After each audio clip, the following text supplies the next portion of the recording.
नमस्ते, मेरा नाम चंद्रशेखर है। मैं कक्षा 8 का विद्यार्थी हूँ। मेरे विद्यालय का नाम पूर्व माध्यमिक विद्यालय विश्राम रामपुर है। जिस व्यक्ति ने कभी गलती नहीं की, उसने कभी कुछ नया करने का सोचा भी नहीं।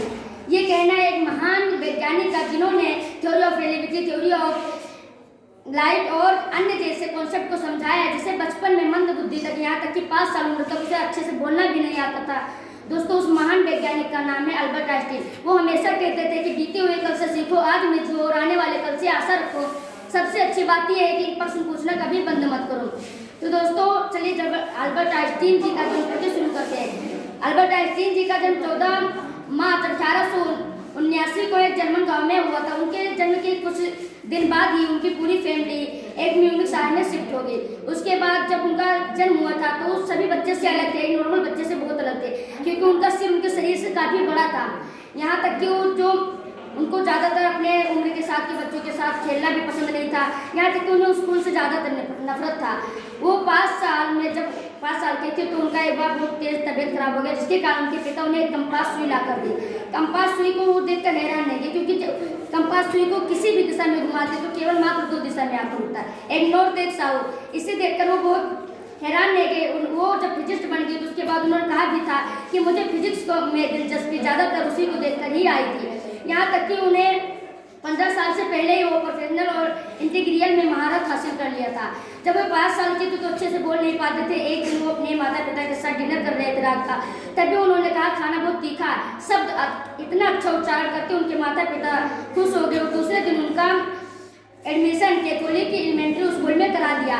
उसके बाद वो अपने जो उनके पिता हरमन आइंस्टीन थे, वो अपने अंकल के साथ एक इलेक्ट्रोकेमिकल का कंपनी चलाया करते थे, जिसमें उनका बहुत सारा लॉस हो गया, जिसके कारण 1894 में वो अपने उस शहर को छोड़कर दूसरे शहर में शिफ्ट हो गए, इटली में।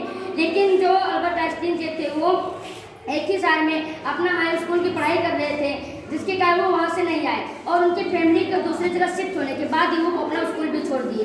उन्हें वो स्कूल उतना पसंद नहीं था, क्योंकि उनका कहना था कि सक्सेस होने का मतलब है उस स्कूल के रूल को फॉलो करना और हर चीज़ों को रखना। फिर उसके बाद उन्होंने अपना जर्मनी का सिटीजनशिप भी खो दिया और कुछ दिन बाद सोचने के बाद उन्होंने निश्चय किया कि वो स्विट्जरलैंड में शिफ्ट होंगे। फिर उसके बाद उन्होंने स्विट्जरलैंड में शिफ्ट होने के बाद 1901 में वो स्विट्जरलैंड सिटीजनशिप भी हासिल कर ली। फिर उसके बाद उन्होंने इंट्रेंस का एग्जाम दिया, जिसमें उन्होंने फिजिक्स और मैथ्स के काफ़ी अच्छे नंबर लाए, परंतु अन्य इकोनॉमिक जैसे विषयों में वो फेल हो गए, जिसके कारण उन्हें एडमिशन नहीं मिल सका।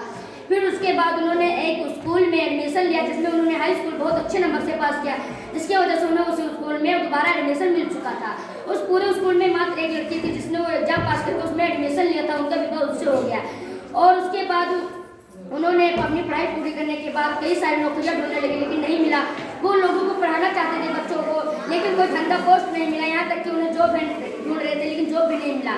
मजबूरन में उन्हें एक कंपनी में काम करना पड़ा, लेकिन वो जो काम था, जॉब था, बहुत अच्छा था, क्योंकि वहाँ का काम जल्दी खत्म हो जाता, जिसके कारण आइंस्टीन जी को अपना आधा से ज़्यादा समय प्रयोगों में करने को मिल जाता था। फिर उसके बाद वो 1905 वो साल था, 1905 तक उन्हें कोई नहीं जानता था, परंतु 1905 वो साल था जिसमें वो पूरी दुनिया में छा गए थे, सबसे बड़े साइंटिस्ट के रूप में जाने जाते थे। तो 1905 में उन्होंने अपने पूरे 4 पेपर को सबके सामने पब्लिश किया था। उन 4 पेपर का नाम है the photo electric effect, the Brownian math और थ्योरी ऑफ रिलेटिविटी और equation of mass and energy. इसे हम E=mc² भी कहते हैं, जो सबसे प्रसिद्ध है। और इसके बाद वो पूरी दुनिया में छा गए, यहाँ तक कि उन्हें कई सारे बड़ी यूनिवर्सिटियों में दुनिया के उन्हें पढ़ाने के लिए भी फिजिक्स बुलाया गया। और उनका जो प्रोफेशनल लाइफ था बहुत अच्छे से गुजर रहा था, लेकिन जो पर्सनल लाइफ था उसमें बहुत सारी दिक्कतें थी, क्योंकि 1919 में कुछ झगड़ा के कारण उन्हें अपने पत्नी के साथ डिवोर्स देना पड़ा। फिर डिवोर्स देने के बाद ही कुछ दिन बाद ही उनका जो अपना विवाह एक अपने कजिन एल्सा से कर ली। फिर उसके बाद उन्हें 1921 में थ्योरी ऑफ लाइट के लिए नोबेल पुरस्कार दिया गया। अब सोचने की बात यह है कि जो थ्योरी ऑफ रिलेटिविटी के लिए उन्हें क्यों नहीं दिया गया, क्योंकि यहाँ तक कि थ्योरी ऑफ लाइट से थ्योरी ऑफ रिलेटिविटी बहुत ज़्यादा प्रसिद्ध है, फिर भी उन्हें मिला, क्योंकि थ्योरी ऑफ रिलेटिविटी वो ग्रेविटी को अपने तक एक्सेप्ट नहीं कर रही थी। उसे सुधारने के लिए आइंस्टीन जी ने उस पर 10 साल लगाए और 10 साल बाद उसे सुधारने के बाद उसका नाम रखा जनरल थ्योरी ऑफ रिलेटिविटी। जिसके बाद जो ग्रेविटी का कॉन्सेप्ट था, ये तो आइंस्टीन जी के 200 साल पहले ही दिया जा चुका था, सर आइजैक न्यूटन जी ने दे दिया था। उन्होंने लॉ ऑफ मोशन का भी नियम बताया था आइजैक न्यूटन जी ने।